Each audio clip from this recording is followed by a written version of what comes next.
Everyone thinks nightmares are just bad dreams. Something random your brain throws at you. A glitch, a mistake, a horror movie in the wrong mind.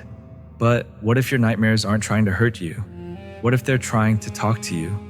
Maybe you know this feeling. You finally fall asleep. Your body is heavy, your day is over, everything is quiet, and then it starts. You're running, but your legs won't move. You're screaming, but no sound comes out. You're falling forever and never reaching the ground. You wake up with your heart racing. Your pillow is damp. The room is safe. But your body hasn't realized it yet. And in the morning you say, ugh, just a nightmare. But psychology doesn't see it as just anything. Nightmares are not accidents. They are messages from the part of you that can't speak during the day. Tonight, we're not trying to get rid of your nightmares. We're going to listen to them because once you understand why your mind creates them, you'll never look at the dark the same way again. First, we have to go to the place where they begin. Not in the night, but in the day. Nightmares don't start when you close your eyes. They start in the conversations you never had, in the fears you minimized, in the emotions you pushed down because you didn't have time. During the day, you can distract yourself. You scroll, you work, you take care of everyone else. You tell yourself, I'm fine. But your nervous system keeps a different record. It notices the argument you pretended didn't hurt, the loss you never grieved, the constant anxiety you call just stress. Your brain is like a careful archivist. It stores everything you don't process.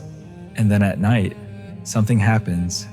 When you sleep, the part of your brain that censors and edits your experience becomes quieter. The prefrontal cortex rests. The emotional centers, like the amygdala, light up. The guard at the door goes off duty, and everything you locked away during the day starts knocking. That knocking is your nightmare. It's not punishment. It's not cruelty. It's your mind saying, I kept this for you. You refused to feel it when you were awake. So now, I'm going to show you. Nightmares are the daytime you never processed, wearing a mask. But if nightmares are your unprocessed days in disguise, why do they feel so strange, symbolic, and surreal? For that, we have to learn the language your mind uses when words are no longer available. If nightmares wanted to simply replay your day, they could, but they don't. Instead, your teeth fall out. You show up naked in public. You're trapped in a childhood home that doesn't exist anymore. Someone you love dies again and again. Why? Because your dreaming brain doesn't talk in sentences. It talks in symbols. A house might not be just a house. It might be your mind, your family, your sense of safety. Falling might not be about heights. It might be about losing control. Being chased might not be about the monster. It might be about something inside you. A truth, a memory, a decision that you keep running from. Your brain chooses symbols the way a poet chooses metaphors. Not to confuse you, but to say what can't be said directly. And just like poetry, nightmares are not meant to be taken literally. The partner leaving you in a dream doesn't always mean they will leave. It might mean you're afraid of abandonment. You feel emotionally distant. You've abandoned yourself to keep the relationship. The dream isn't a prophecy, it's an X-ray. It shows you what your waking mind refuses to see. But some nightmares don't just feel symbolic. They feel like a crime scene your brain keeps revisiting. And that's because, for some people, nightmares are not only about fear, they're about trauma. Some dreams are exaggerated, surreal, impossible. Others feel painfully familiar. The street is the same. The voice is the same. The room is the same. You wake up and for a moment, you don't know what year it is. This is where nightmares and trauma meet. When you go through something overwhelming and you don't have the safety, time, or support to process it, Your brain does something clever. It stores it in pieces.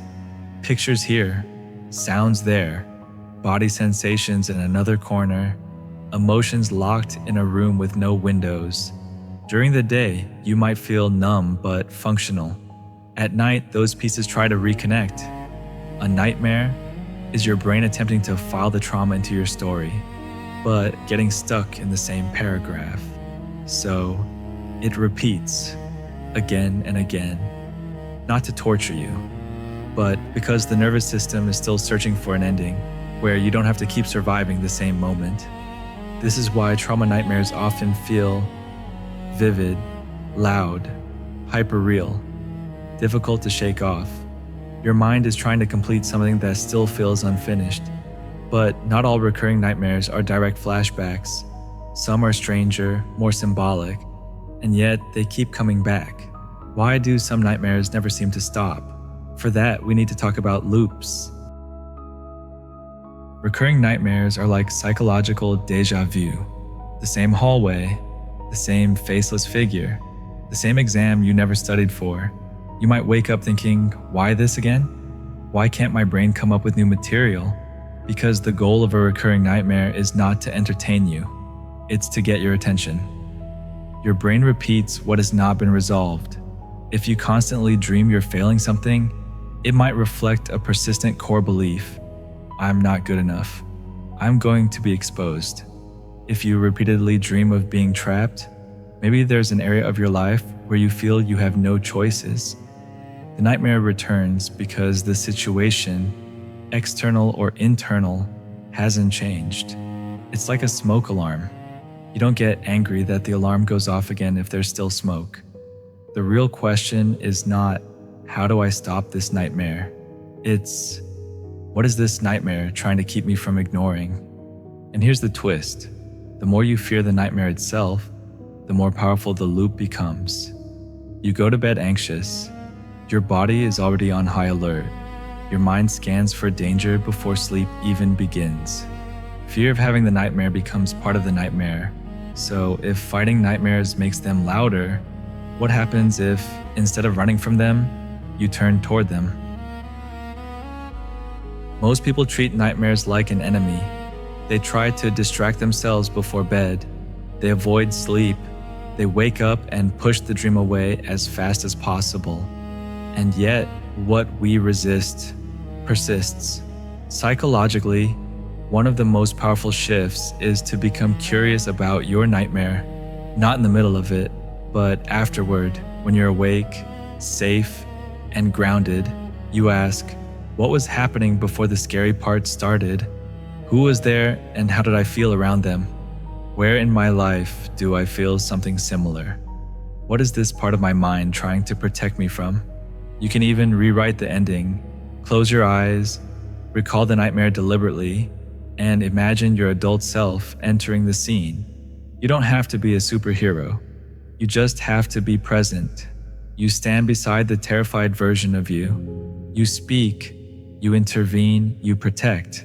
In time, your brain starts encoding a new association. I am not alone in this memory anymore. There is someone here now who cares if I'm scared, and that someone is me.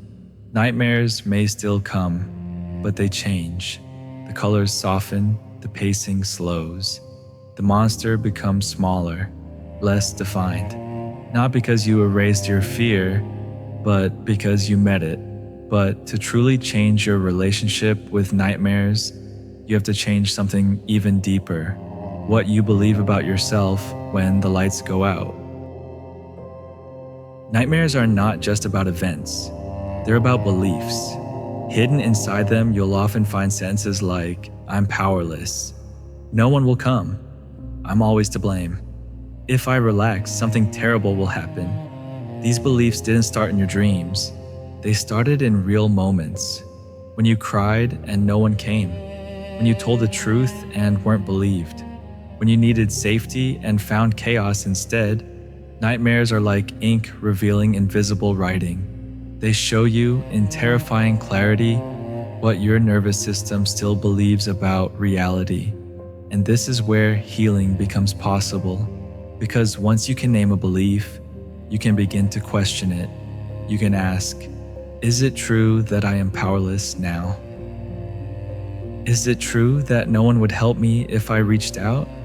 Could it be that my body is reacting to an old story? In a life that has more options now, you don't argue with your nightmare. You sit with what it showed you. And then, gently, you introduce new evidence. People who care. Moments you were safe. Times you survived what you thought you couldn't. You're not trying to convince yourself with toxic positivity. You're letting your nervous system discover that the world today is not identical to the world back then. And when your inner world starts to feel just a little safer, your nights often follow. Your nightmares are not a sign that you're broken. They're a sign that something inside you refuses to stay silent.